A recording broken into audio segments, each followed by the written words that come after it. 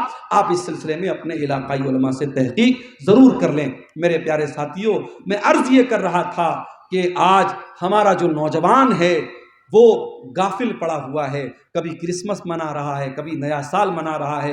اور جو تقریر کے شروع میں نے جو آیت پڑھی تھی، قرآن کے 17ویں پارے کی پہلی آیت، وہ آیت ہمیں ایک میسج دے رہی ہے اقترب للناس حسابہم وہم فی غفلۃ معرضون، کہ لوگوں کے حساب کا ٹائم قریب آ چکا ہے لیکن لوگ پھر بھی غفلت میں پڑے ہوئے ہیں۔ جب پریچھا کا ٹائم آتا ہے تو بہت بے وقوف قسم کا اسٹوڈنٹ جو پڑھائی میں کبھی دھیان نہیں لگاتا ہے وہ بھی بیٹھ کر کے پڑھائی کرتا ہے، محنت کرتا ہے۔ جس کو پاس ہونا ہے، جس کو یہ پتا ہے اگر میں فیل ہو جاؤں گا تو میری زندگی برباد ہو جائے گی، وہ محنت کرتا ہے۔ میرے بھائیوں، ہمارے حساب کا ٹائم قریب آ چکا ہے، موت کبھی بھی آ سکتی ہے۔ وجاءت سکرۃ الموت بالحق ذلک ما کنت منہ تحید، موت آئے گی، اور جس دن موت کو آنا ہوگا ہم 1 منٹ پہلے مر نہیں سکتے، 1 منٹ بعد میں نہیں مر سکتے۔ دنیا نے بہت ترقی کر لی لیکن موت کا علاج ابھی تک تلاش نہیں کیا جا سکا۔ یدرککم الموت ولو کنتم فی بروج مشیدہ، تم سیسا پلائی ہوئے دیواروں کے اندر قید ہو جاؤ تب بھی موت تم کو آ کر کے رہے گی۔ میرے پیارے ساتھیوں، اس کے پہلے کہ موت آئے ہم اس حساب کی تیاری کر لیں۔ یہ 2-3 سوالات آئے ہیں جس کو جواب دیکھ لیتے ہیں۔ گروپ لون کا یہاں زیادہ چرچا ہے، کیا ہوتا ہے گروپ لون میں؟ شیخ توحید صاحب کچھ بتائیے آپ۔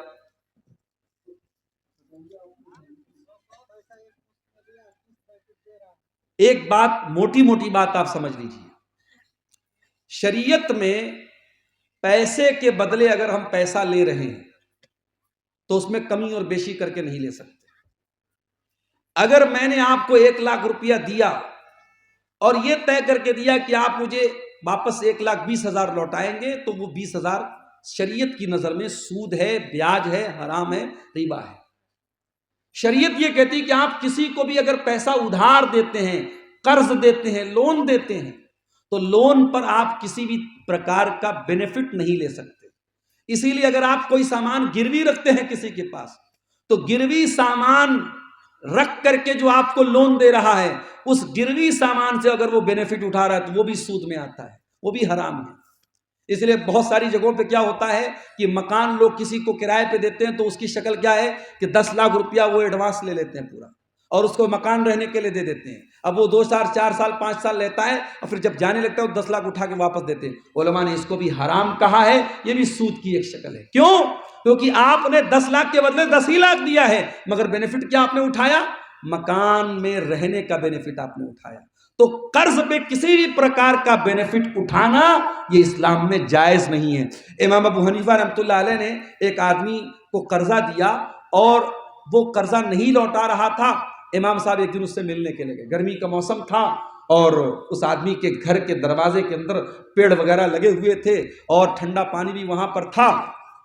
امام صاحب نے دروازہ کھٹکھٹایا، تھوڑی دیر کے بعد آدمی آیا، اس نے کہا ارے امام صاحب آپ میرے دروازے پر آپ آئے ہیں اور باہر کھڑے دھوپ میں، ارے اندر آئیے، پیڑ کی چھاؤں میں بیٹھیے اور ٹھنڈا پانی پیجیے، پیسے کا لین دین ہوتا رہے گا۔ امام صاحب نے کہا معاف کرنا، تم سے میرا جو سمبند اور تعلق تھا وہ اپنی جگہ ہے، اس وقت میں تم سے قرضہ لینے آیا ہوں اور شریعت یہ کہتی ہے کہ قرضے پر کسی پرکار کا منافع نہیں لے سکتے، میں تم سے قرضہ لینے آیا ہوں۔ اگر میں تمہارے گھر کے پیڑ کی چھاؤں میں بیٹھتا ہوں اور تمہارے گھر کا ٹھنڈا پانی پیتا ہوں تو یہ بھی مجھے ڈر ہے کہیں سود میں شامل نہ ہو جائے۔ میرے پیارے ساتھیوں، یہ اسلام کا قانون ہے، اور آج بڑے دھڑلے سے، اور مجھے افسوس ہوتا ہے بہار اور جھارکھنڈ میں بہت چھوٹی چھوٹی رقم، جبکہ لوگ چاہیں تو آپس میں کوئی ایسی کمیٹی بنا سکتے ہیں جو بغیر انٹرسٹ کے لوگوں کو قرضہ دے، کوئی گارنٹی لے لے، کوئی چیز لے لے کہ بغیر انٹرسٹ کے قرضہ دے۔ آج 10-10 ہزار کا اماؤنٹ مسلمان اپنے مسلمان بھائی کو سود پر دے رہا ہے، مسلمان سے سود کما رہا ہے۔ میرے پیارے ساتھیوں، یہ بات یاد رکھو، یمحق اللہ الربا ویربی الصدقات، اللہ تعالیٰ سود کو مٹاتا ہے اور صدقہ کو بڑھاتا ہے۔ اگر آپ سود کا پیسہ کمائیں گے وہ پیسہ کہیں نہ کہیں آپ کے گھر کی برکت کو ختم کر دے گا۔ ناواقفیت اشیاء کی خرید و فروخت کا چرچا بھی بہت زیادہ ہے، جیسے مکھانا وغیرہ۔ اچھا، وہ کیا مطلب بتا رہے ہیں؟ ناواقفیت کا کیا مطلب ہے؟ ہاں، یہ بے غرر اس کو بولتے شریعت کیا کہتی ہے کہ آپ لین دین کسی چیز کا کر رہے ہیں تو کیا خرید رہے ہیں، کیا بیچ رہے ہیں، یہ کلیئر ہونا چاہیے۔ اسی لیے پیڑ کی پیداوار ہونے کے پہلے پیڑ کا سودا کر لینا صحیح نہیں ہے۔ جی، اور مچھلی بھی پانی میں، ہاں، کتنی مچھلی آئے گی نہیں معلوم، یہ بے غرر اس کو بولتے، دھوکہ ہے یہ۔ شریعت ہماری اللہ کی بنائی ہوئی شریعت ہے، اس میں ٹرانسپیرنسی ہے. ہم آپ سے کوئی سودا کر رہے ہیں، شریعت یہ کہتی ہے قیمت بھی کلیئر ہونی چاہیے اور جو سامان ہم خرید رہے ہیں یا بیچ رہے ہیں وہ بھی کلیئر ہونا چاہیے. اگر کہیں سے بھی اس میں کوئی چیز کلیئر نہیں ہے تو پھر وہ سودا شریعت کی نظر میں صحیح نہیں ہے. عقیقہ کا گوشت ماں باپ کھا سکتے ہیں یا نہیں کھا سکتے؟ بالکل کھا سکتے ہیں. عقیقہ کے گوشت میں کوئی حرج کی بات نہیں ہے، ماں باپ کھا سکتے ہیں، پورے پریوار کو کھلا سکتے ہیں، غریبوں کو بانٹ سکتے ہیں. اس میں کوئی پابندی آپ کے اوپر نہیں کی گئی کہ آپ کو یہی کرنا ہے. آپ اپنی مرضی کے مالک ہیں. اصل چیز کیا ہے؟ اللہ کے نام پہ ایک جانور ذبح ہونا چاہیے جو شریعت کی کنڈیشن کے مطابق ہو اور وہ عقیقہ کی نیت سے ذبح ہونا چاہیے. بس اس میں کوئی ایسا مسئلہ نہیں کہ ماں باپ نہیں کھا سکتے، بالکل کھا سکتے ہیں. واللہ اعلم بالصواب. میت کا اعلان مسجد کے مائک سے کرنا کیسا ہے؟ آج کے خطبے میں کسی عالم نے کہا کہ یہ بدعت ہے اور اس مسئلے کو لے کر گاؤں میں بہت ہلچل ہے. دیکھیے حدیث میں میت کا اعلان دور جاہلیت کے طریقے سے جو ہوتا تھا اس کو اللہ کے نبی نے منع کیا ہے. اطلاع دینے کے لیے اگر اعلان کیا جائے تو وہ منع نہیں ہے. بھئی آج گاؤں میں تمام لوگوں کو معلوم ہو جاتا ہے مسجد کے مائک سے اعلان ہوتا ہے، اس میں کیا حرج کی بات ہے؟ اس میں تو نہیں. وہ دور جاہلیت میں نوحہ کے طریقے پر میت کا نام لے لے کر اس کی خوبی بیان کر کر کے جو ہے اعلان ہوتا تھا، اس کو اللہ کے نبی نے منع کیا ہے. لیکن آج ہمارے یہاں جو میت کا اعلان ہوتا ہے وہ صرف اطلاع دینے کے لیے، انفارمیشن، سوچنا دینے کے لیے ہوتا ہے. اس میں انشاءاللہ کوئی حرج کی بات نہیں ہے. لیکن ہاں ایک بات کہوں گا کہ اگر میت کا اعلان بغیر مائک کے ہو سکتا ہے یا گاؤں کی ایک مسجد سے ہو گیا، سارے گاؤں کو پتہ لگ گیا. ہمارے بنارس کی میں بات بتاؤں، ایک محلے میں 10 مسجد ہے اور 10 قریب میں ہیں، 10 سے اعلان ہو رہا ہے حاجی صاحب کا انتقال ہو گیا، حاجی صاحب کا انتقال. سنتے سنتے کان پک جاتا ہے. 15 منٹ کے اندر 10 مسجدوں میں اعلان ہوتا ہے. تو یہ چیز تھوڑی غلط ہے کہ یہ بہت زیادہ ہو رہا ہے. لیکن اطلاع دینے کے لیے اگر مسجد میں اعلان ہوتا ہے تو اس کو اتنا بڑا ایشو بنانا ٹھیک نہیں ہے. واللہ اعلم بالصواب. اگر کوئی لڑکا اس کی شادی میں دہیج میں پیسہ لیا اور پھر بعد میں اس کو ہدایت ہوا اور وہ کہا کہ پیسہ واپس کرنا چاہوں تو کر سکتا ہے یا نہیں، اور واپس کرنا کیسا ہے؟ بڑے کلیجے والا لڑکا ہے بھائی. ملتا مال آج کل کوئی چھوڑتا نہیں ہے. اس بیچارے کو ملا ہے، اس نے لے لیا ہے، اب واپس کرنا چاہتا ہے. تو اچھا نہیں، اس میں تو یہی لیا کہ لے چکا ہے. لینا غلط تھا، اس نے لے لیا، اب توبہ کا خیال آیا تو سسر جی سے بات کر لے کہ بھائی بائک آپ واپس لے لیجئے، 4 ویلر واپس لے لیجئے. تو اگر واپس دینا چاہ رہا ہے اور سسر اگر واپس لے رہا ہے تو کوئی حرج کی بات نہیں، کر سکتے. توبہ میں بھئی اگر ہم نے کسی کا پیسہ ناجائز طریقے سے لے لیا تو توبہ کی ایک کنڈیشن یہ بھی ہے کہ پیسہ واپس کرنا پڑے گا. تو یہاں وہ والی ناجائز شکل تو نہیں ہے. بھئی ایسا نہیں کہ سسر کے اوپر زبردستی کر کے آدمی لے رہا ہے، وہ ایک رواج ہے، غلط رواج ہے، پڑ گیا ہے. لیکن اگر انسان توبہ کر رہا ہے اور اس کا خیال ہے کہ واپس کر دینا چاہیے اور سسر لے رہا ہے تو واپس کر دے، کوئی حرج کی بات نہیں. سسر اگر انکار کر رہا ہے، نہیں بھائی ہم نے دے دیا، ہم واپس نہیں لیں گے، تو اب چونکہ یہ توبہ کر چکا ہے تو انشاءاللہ گنہگار نہیں ہوگا. لیکن اگر توبہ کر لیا ہے تو ایک بار ٹرائی کر لے، شاید سسر مان جائے. لیکن اب آج کل کیا ہوتا ہے، 50,000 کی بائک ہے، 2 سال بعد آپ واپس کریں گے تو 25,000 کی پڑے گی، وہ ہے ہاف ویلو ہو جائے گی. تو آپ دیکھ لیجئے، ایک بار سسر جی سے بات کر لیجئے. سسر جی بھی سوچیں گے کہ ہم واپس لیں گے، ہماری لڑکی کو نہ واپس بھیج دیں، وہ اتنا بڑا رسک لیں گے نہیں، میرے خیال سے منع کر دیں گے. لیکن اگر لے لیں تو آپ واپس کر سکتے ہیں. چندہ بہت کم ہوا ہے، اس لیے آپ حضرات سے گزارش ہے کہ اور 10 منٹ مولانا ڈاکٹر عبدالغفار صاحب سلفی ہیں کرسی پر، آپ ان سے آئیں، مصافحہ کریں اور مسجد کے لیے چندہ رکھتی جائے. جیسے مولانا جرجی صاحب کی تقریر میں ہوتا ہے 20,000 30,000 چندہ ہو جاتا ہے. آپ لوگ بھی آپ کو مصافحہ کریں. اور جتنے چینل والے ہیں مولانا عبدالغفار صاحب منع نہیں کرتے ہیں، سب کو تقریر ریکارڈنگ کا موقع اچھا خاصی کمائی ہے. اس لیے آپ لوگ بھی 100-500 جو ہو سکے چندہ لے کے جائیے گا مسجد کے لیے. آئیے سب لوگ مصافحہ کیجیے مولانا سے. سوالات 1-2 اور ہیں، جواب دے کے بعد ختم کرتے ہیں. اگر کوئی غیر مسلم فون کیا اور نمسکار بولا تو ہم اس کو جواب میں اس کو کیا کہیں گے آداب کے لیے؟ دیکھیے یہ بھارت جیسے ملک میں جہاں ملٹی کلچر ہے اور مختلف مذاہب کے بیچ میں آپ رہتے ہیں، یہ بڑا اہم سوال ہے، اس کا سامنا بھی ہم کو کرنا پڑتا ہے. تو نمسکار کا ایک لفظ ایسا ہے کہ اس کے کئی معنی ہوتے ہیں.